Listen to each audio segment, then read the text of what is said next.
Welcome to this episode of Let's Talk Death. I'm Fran Solomon.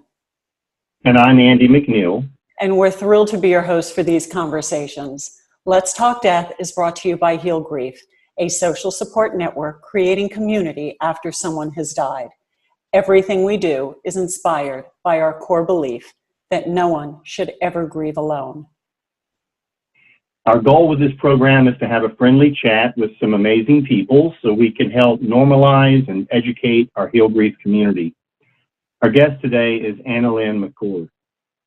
AnnaLynne is an American actress, writer, director, and producer, known for playing the vixen, vamp, and roles of a darker nature.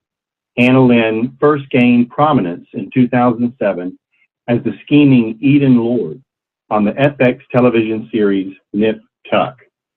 During her free time, AnnaLynne has contributed to various charities, stating that working with charitable organizations and giving back has been her saving grace, as it has taught her how to rescue herself. She is the president of Together One Heart, which empowers women and children victimized by human trafficking and sexualized violence. On National Human Trafficking Awareness Day in 2020, AnnaLynne launched The Love Storm, a global awareness world tour featuring a compassion meditation in 22 cities across 6 continents, with the aim to end slavery from the inside out. AnnaLynne, we are delighted to have you as a guest on our show.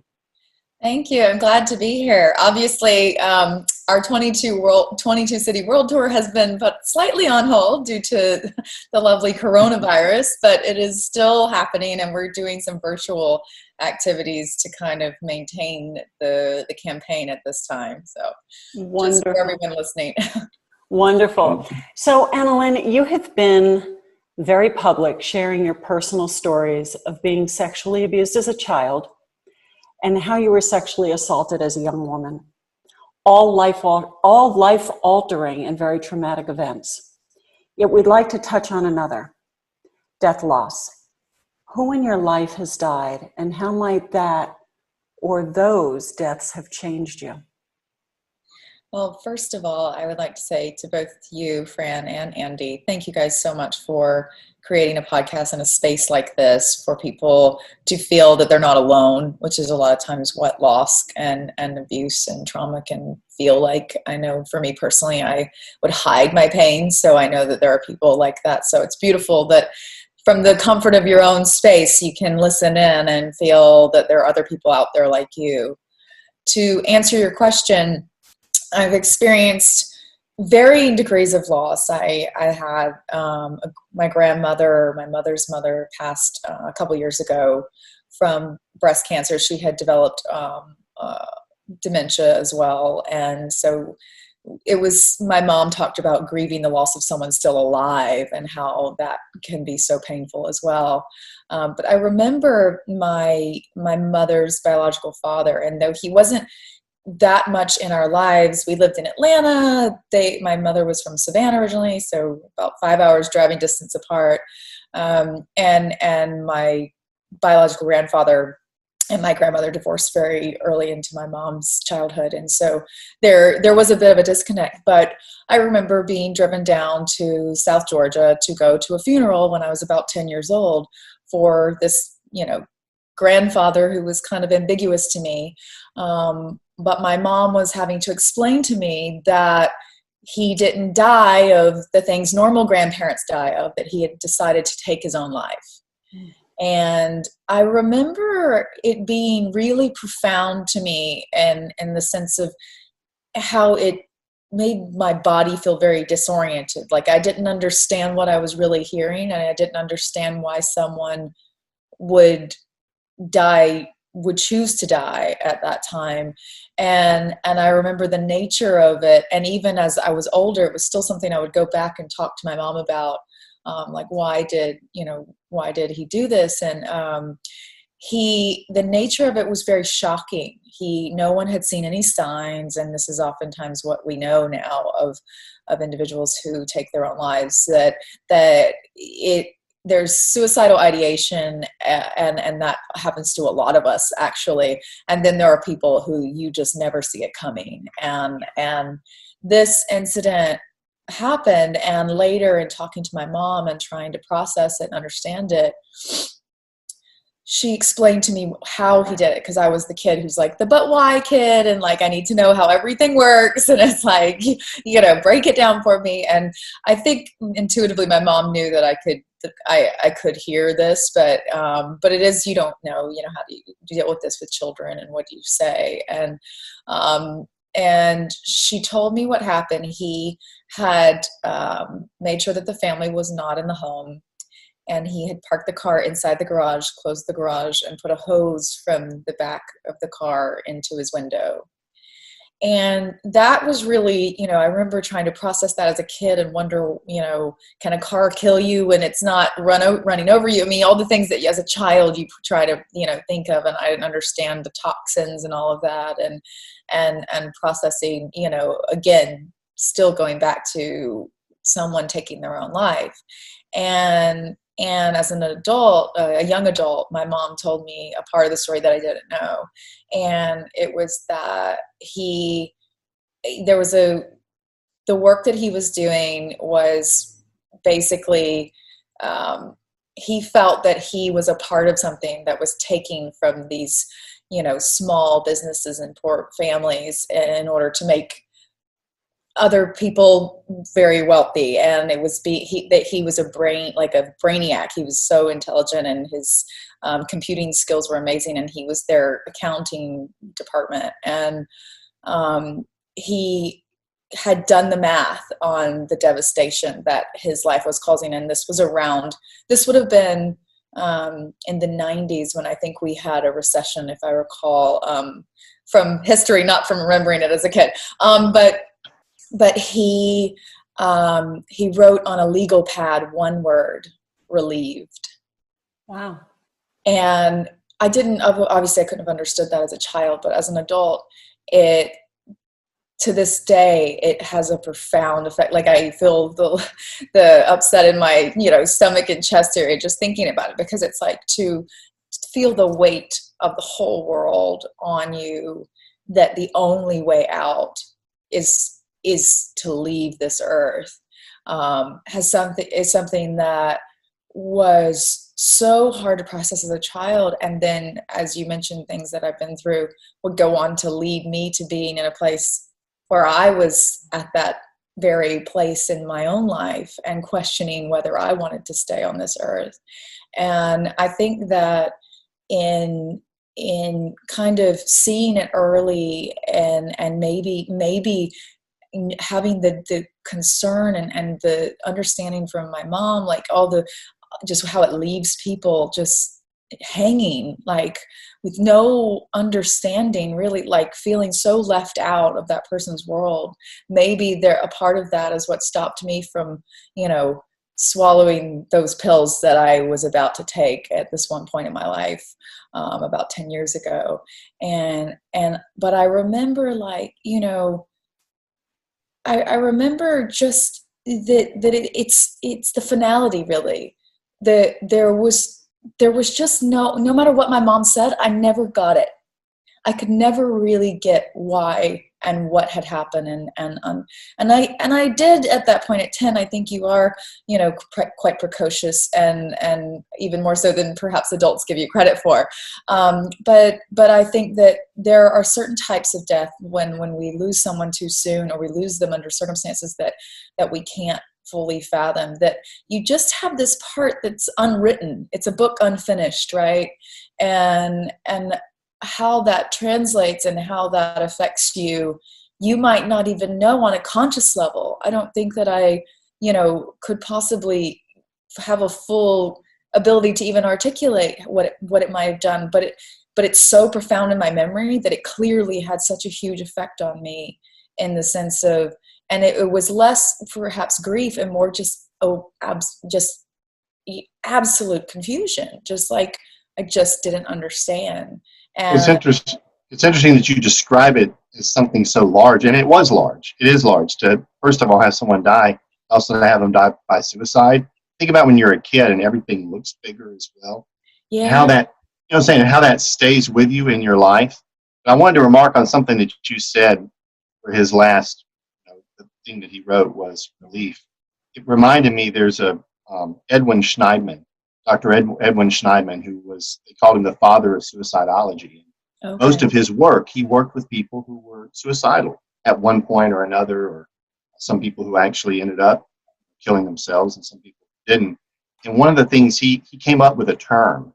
He called it psych ache, and psych being for the soul. And he described it as an ache of the soul. And what he said was, best that I could tell after working with all of these people struggling with suicidal ideation, he said, it seems to me that there's a pain.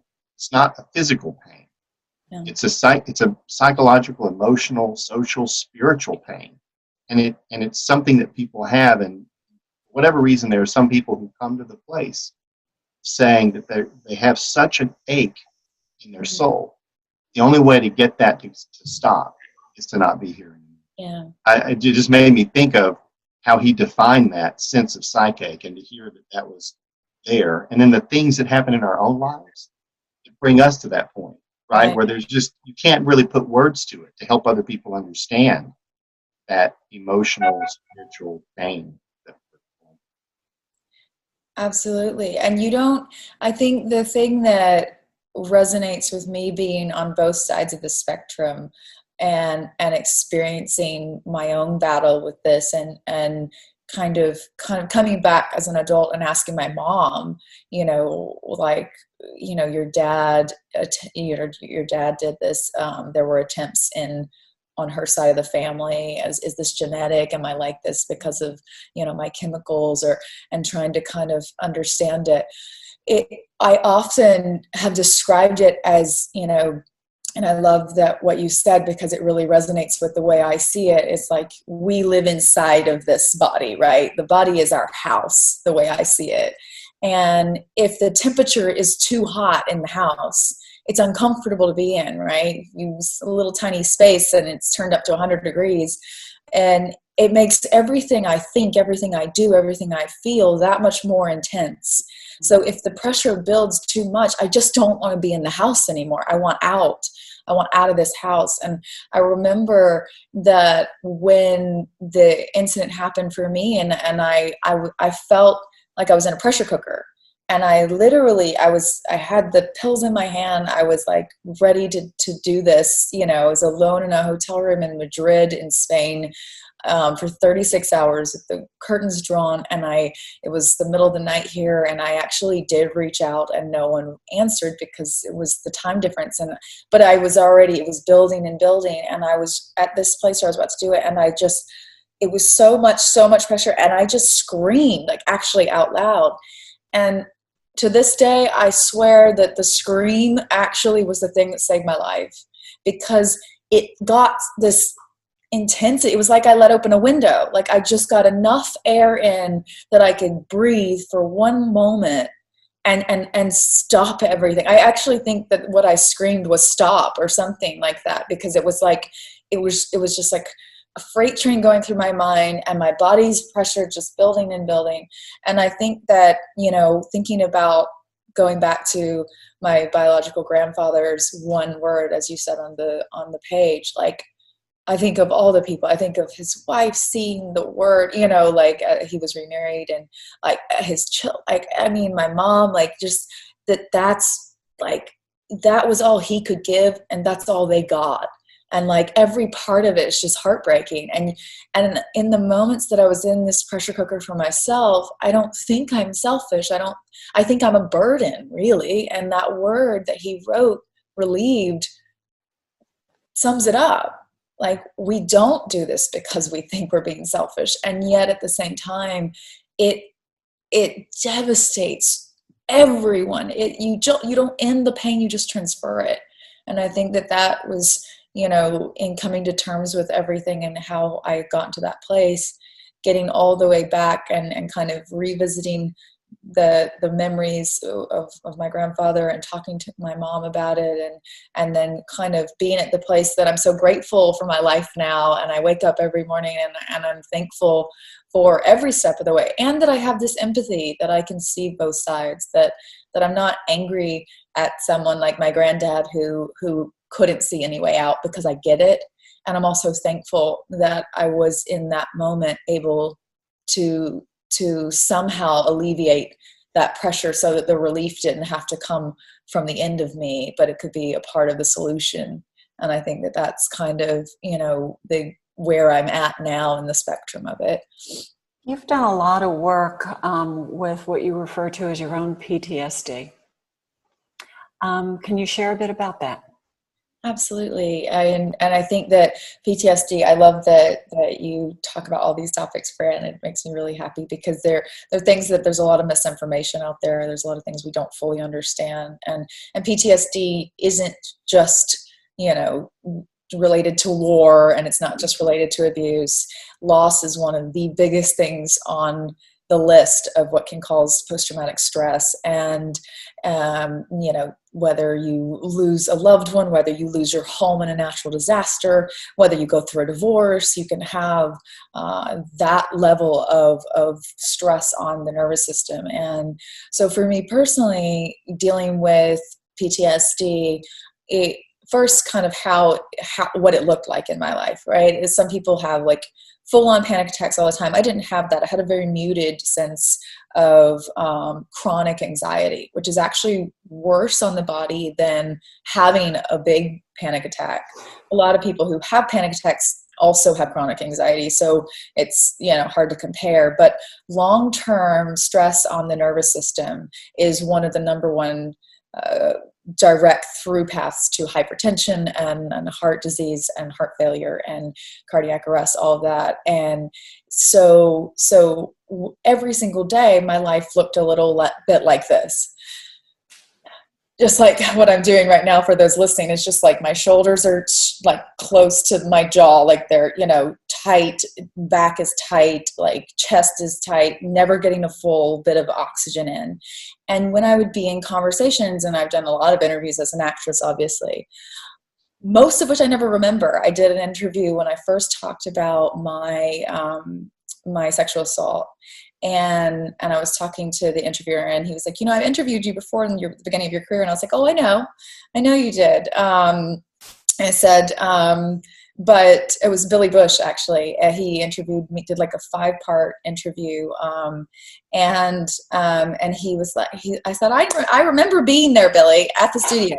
That is the only thing I remember. I was so stressed out the whole time. Like, I didn't know, and it manifests itself in different ways, right? It's like, you're not going to be approved of, which means that you're not, that you're not that you're going to be kicked out of the community. That means you're going to die. Like, everything goes back to you're going to die, right?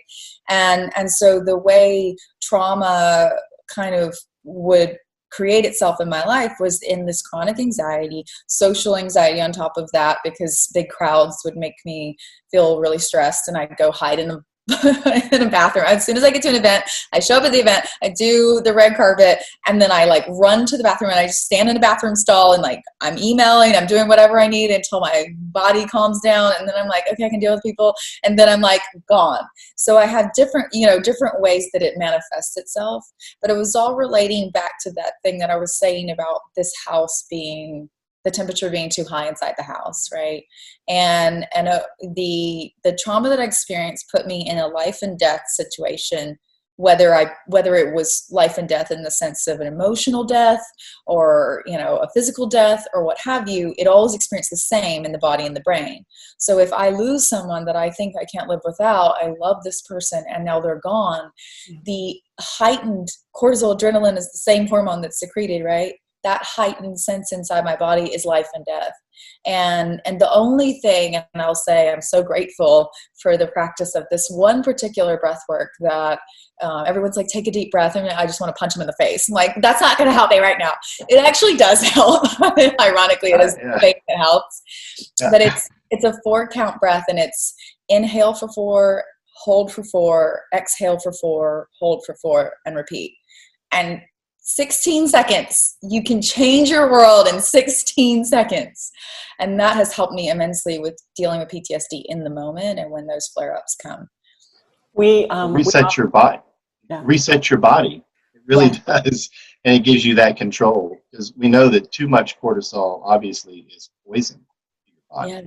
You know, it's great in a moment when you need it, but if it's sustained, it goes back to the ACEs study from the 90s, where they studied, you know, the thousands of adults and looked back in their childhood and saw how childhood trauma impacted their brain development and lifespan, and all of those pieces and parts. Yeah. One of the things I wanted to mention, though, too, is, to me, the bright side of trauma is that there are studies on those of us who've gone through trauma and the growth that we experience.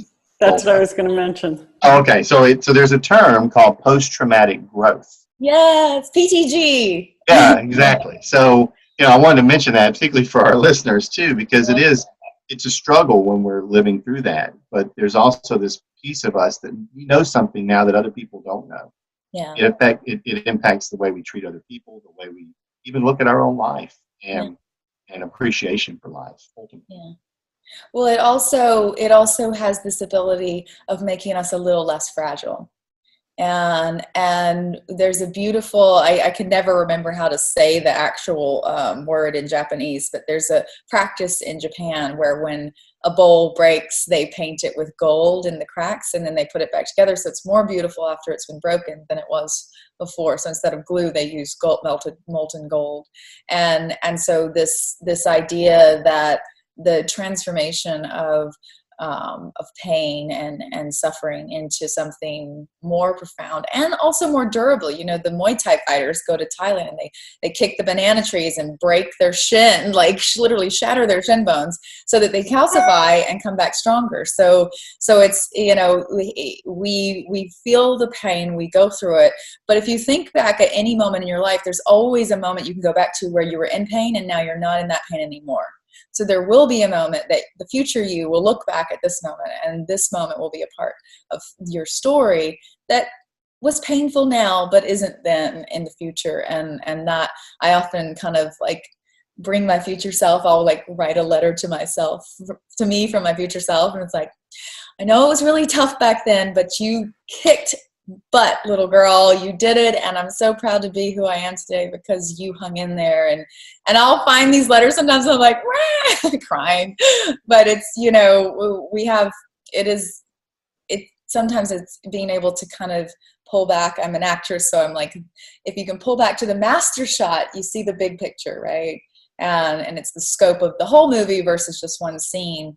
And sometimes we get stuck in that scene, and it's hard to, you know, it's hard to see our way out of it. But that 16-second breath work, it works. I swear it works. Oh, it does. Well, this has been a great conversation. AnnaLynne, we only have a few minutes left, but I wanted to give you an opportunity. I know people who listen into the show often want to figure out how they can connect with our guests. If someone wanted to connect with work, I actually want to say, AnnaLynne, you've done a great amount of work in charity and Together One Heart. I would love for our audience and listeners to learn a little more about that in closing. Absolutely. Thank you. And thank you for how supportive you've been, Fran. Together One Heart is, it's my baby. And it's big baby. It's a big baby. So I've been fighting human trafficking for the last 12 years. It's been my journey to healing, working with survivors of things not unlike, you know, the things that I went through as a kid, obviously not being trafficked, but violation is violation, and we learn that. And my girls in so many ways have helped me to heal and become the woman I am today. And so I get to give back to them by being the president of Together One Heart. And we do global awareness. This is a global issue. It's in every country of the world. We have a ground team in Cambodia who rescued over 7,000 girls, and we create a full rescue, rehabilitation, reintegration into society program. That's our 3 R's. So it's all about sustainability. The founder, Somali, always asks, it takes 5 minutes to rescue a girl, then what? Like, she has the rest of her life. What do you do? And so we have a full sustainability program. So we offer, obviously, psychological care. We do art therapy, which I love. We have full education, higher education, or apprenticeship, vocational skill training, whatever the girls see themselves as. We try to facilitate those dreams and make them come true. And that only happens with support from people, around the world. So togetheroneheart.org, it's together, the number oneheart.org, or follow me on Instagram at the AnnaLynne McCord. And I talk all about everything with my kids. So you'll definitely be able to figure out where to go and how to support. Wonderful. Wonderful. AnnaLynne, your career is extensive and your work with Together One Heart and now the Love Storm is making such a difference in the world. Thank you. And as we close, we want to thank you for being our guest here at Let's Talk Death and for sharing your journey and the story behind your work. Thank you. Thanks, guys. Thank you to those who have joined us for this episode of Let's Talk Death. If you would like to learn more about Heal Grief, please visit us at healgrief.org. At healgrief.org, you can learn more about all the programs and resources of Heal Grief, including our national network of support for grieving young adults called Actively Moving Forward. Make sure to sign up on healgrief.org to receive our newsletter for links to future episodes of Let's Talk Death. And with that, again, thank you for joining us, and we'll see you next time on Let's Talk Death.